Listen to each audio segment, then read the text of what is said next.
এই ভুল আয়াতগুলি যদি মৌলবীরা সংশোধন করে নিতে পারে তাহলে আধুনিক যুগে কোরআন চলতে পারে। কোরআনের ভুলগুলি যদি মৌলবীরা সংশোধন করে নিতে পারে না তাহলে আধুনিক যুগে কোরআন হবে অচল। এই কথা যেই লোকটা বলেছিল সেই লোকটার নাম ছিল তসলিমা নাসরিন। কোরআনকে সরাসরি ভুল বলার কারণে তখনকার বাংলাদেশে মুসলমানের সংখ্যা ছিল 16 কোটি। 16 কোটি মুসলমান একসাথে গর্জে উঠেছিল, যে কারণে রাতের অন্ধকারে তার ঘৃণিত বুরকা পরিহিতা অবস্থায় বাংলাদেশ থেকে পালিয়ে সুইডেন চলে গিয়েছিল তসলিমা, শুধু কোরআনকে ভুল বলার কারণে। সেখান থেকে তসলিমার ডিম ফুটা বাচ্চারা একটা শিক্ষা গ্রহণ করেছে যে কোরআনকে পরিষ্কার ভাষায় ভুল বলা যাবে না।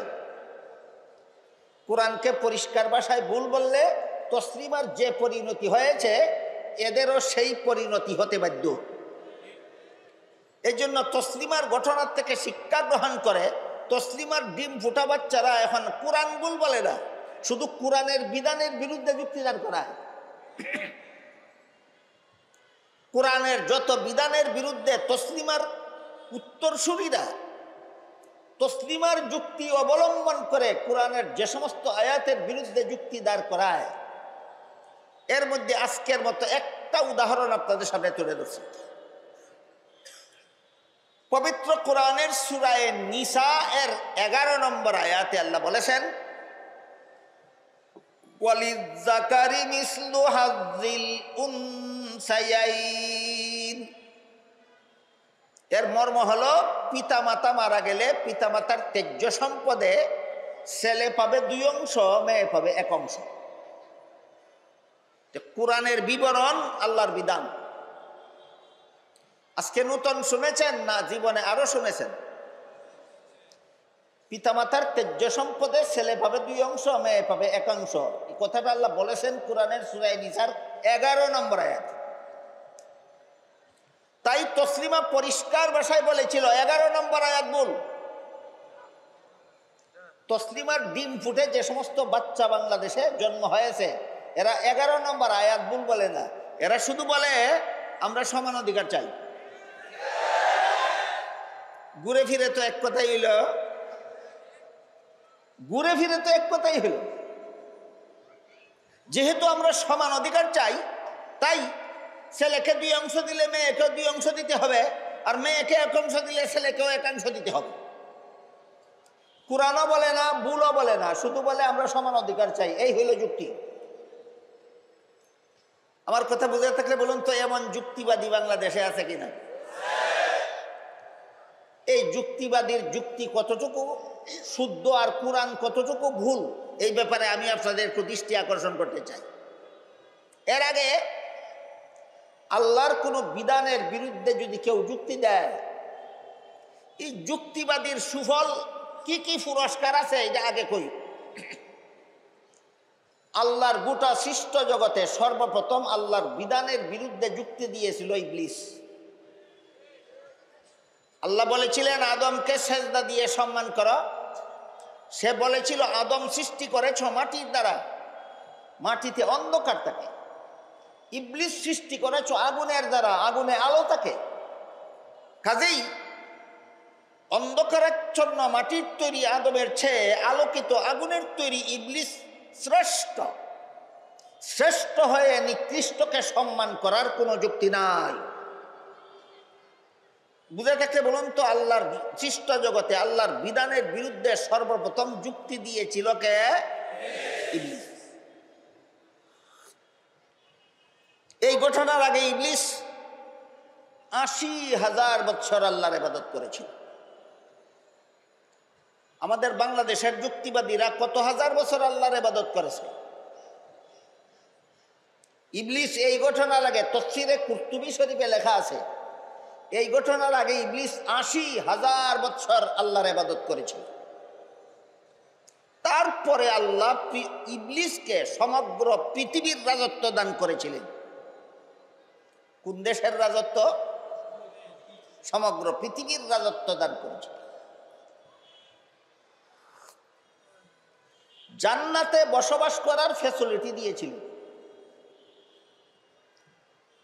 আল্লাহর বিধানের বিরুদ্ধে যুক্তি দেওয়া মাত্রই ৮০,০০০ বছরের ইবাদত ধ্বংস করে দেওয়া হয়।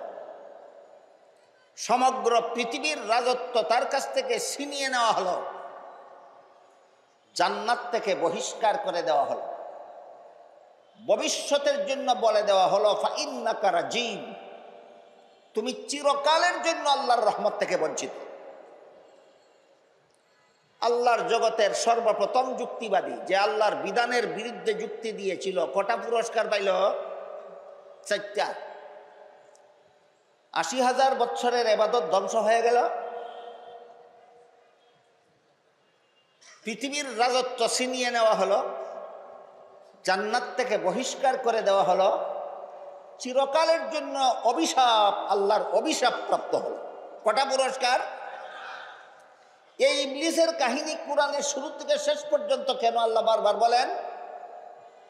শুধু একথাটা বোঝাবার জন্য যে আল্লাহর বিধানের বিরুদ্ধে কিয়ামত পর্যন্ত তোমরা যারা যুক্তি দিবা, ইবলিসের সেই 4 পুরস্কার তোমরাও পাইবা।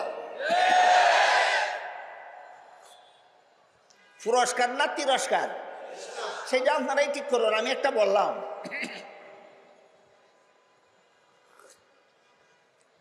গেল আল্লাহর বিধানের বিরুদ্ধে যুক্তি দেওয়ার পুরস্কার।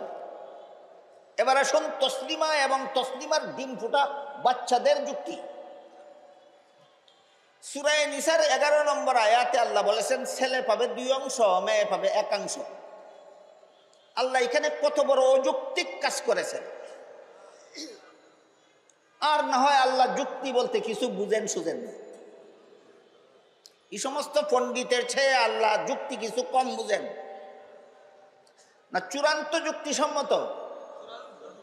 হাকিমুল উম্মত হযরত আল্লামা আশরাফ আলী থানভী রহমতুল্লাহি আলাইহি আল মাসালিহুল আকলিয়া নামক কিতাবে লিখেছেন, ইসলামে এমন কোনো বিধান নাই যার পক্ষে চূড়ান্ত কোনো যুক্তি নাই। ইসলামের প্রত্যেকটা বিধান চূড়ান্ত যুক্তিসম্মত, কিন্তু ইসলামের সকল বিধানের যুক্তি বোঝার যোগ্যতা সব মানুষের মাথায় নাই। বলেন যুক্তি নাই না তার মাথায় বোঝার যোগ্যতা নাই? এবার আসেন সূরা নিসার 11 নম্বর আয়াতের বিধানের যুক্তিটা বোঝার একটু চেষ্টা করি। এখানে আল্লাহ কি বিধান দিয়েছেন? ছেলে পাবে 2 অংশ, মেয়ে পাবে 1 অংশ। যুক্তি কি? যুক্তি হলো ইসলামের বিধানে ছেলের জীবনে খরচের খাত আছে 3টা। সাবালক হওয়ার পর থেকে নিজের লালন পালনের খরচ, বিয়ে করার পর থেকে স্ত্রী লালন পালন করার খরচ, সন্তানাদি জন্ম হওয়ার পর থেকে সন্তানাদি লালন পালন করার খরচ। বুঝে থাকলে বলুন তো, ইসলামের বিধানে ছেলের জীবনে খরচের খাত কটা? অংশ কটা? খাত। খরচ 3টা, অংশ পাইছে 2টা। খরচ 3টা, অংশ পাইছে 2টা। এবার আসেন মেয়ের জীবনে। ইসলামের বিধানে মেয়ের জীবনে বিয়ের পূর্ব পর্যন্ত মেয়েকে লালন পালনের দায়িত্ব বাবার, বিয়ের পর থেকে এই মেয়েকে লালন পালনের দায়িত্ব স্বামীর। মেয়ের নিজের লালন পালনের দায়িত্ব নাই, স্বামী পালার দায়িত্ব নাই, সন্তান পালার দায়িত্ব নাই। মেয়ের জীবনে খরচের খাত নাই একটাও, অংশ পাইছে একটা। 3 খরচলা পাইছে 2 অংশ, নাই খরচলা পাইছে 1 অংশ। এবার বলুন, আপনাদের মাথায় যদি যুক্তি থাকে তাহলে কে বেশি পাইল? পণ্ডিতের মাথায় এত কথা ধরে না। পণ্ডিত শুধু বোধে 1 থেকে 2 বেশি। এত কথা পণ্ডিতের মাথায় ধরে না।